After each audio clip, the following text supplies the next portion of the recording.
46 Old Jewry, November 19th, Re-Vampires.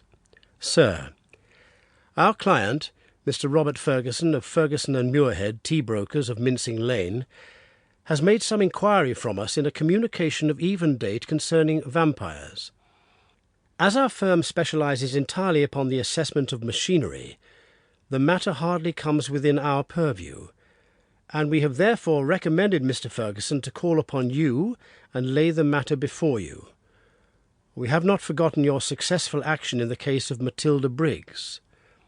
We are, sir, faithfully yours, Morrison and Dodd, per E.J.C. Matilda Briggs was not the name of a young woman, Watson, said Holmes in a reminiscent voice. It was a ship, which is associated with the giant rat of Sumatra, a story for which the world is not yet prepared. But what do we know about vampires? Does it come within our purview either?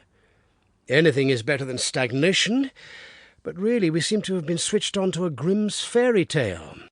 Make a long arm, Watson, and see what V has to say. I leaned back and took down the great index volume to which he referred.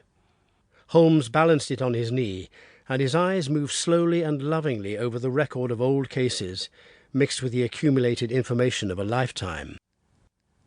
"Voyage of the Gloria Scott," he read. "That was a bad business.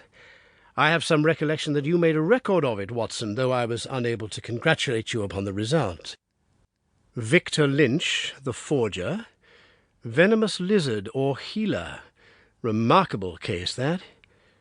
Vittoria, the circus belle. Vanderbilt and the Yeggman. Vipers, Vigor, the Hammersmith wonder. Hello, good old index, you can't beat it. Listen to this, Watson. Vampirism in Hungary, and again vampires in Transylvania." He turned over the pages with eagerness, but after a short intent perusal he threw down the great book with a snarl of disappointment. "Rubbish, Watson, rubbish! What have we to do with walking corpses who can only be held in their graves by stakes driven through their hearts? It's pure lunacy." "But surely," said I, "the vampire was not necessarily a dead man. A living person might have the habit. I have read, for example, of the old sucking the blood of the young in order to retain their youth." "You are right, Watson. It mentions the legend in one of these references, but are we to give serious attention to such things? This agency stands flat-footed upon the ground, and there it must remain. The world is big enough for us. No ghosts need apply. I fear that we cannot take Mr. Robert Ferguson very seriously. Possibly this note may be from him and may throw some light upon what is worrying him." He took up a second letter, which had lain unnoticed upon the table while he had been absorbed with the first. This he began to read with a smile of amusement upon his face, which gradually faded away into an expression of intense interest and concentration. When he had finished, he sat for some little time lost in thought, with the letter dangling from his fingers. Finally, with a start, he aroused himself from his reverie. "Cheeseman's, Lamberley. Where is Lamberley, Watson?" "It's in Sussex, south of Horsham." "Not very far, eh? And Cheeseman's?" "I know that country, Holmes. It is full of old houses which are named after the men who built them centuries ago. You get Audleys and Harveys and Carrotons. The folk are forgotten, but their names live in their houses." "Precisely," said Holmes coldly.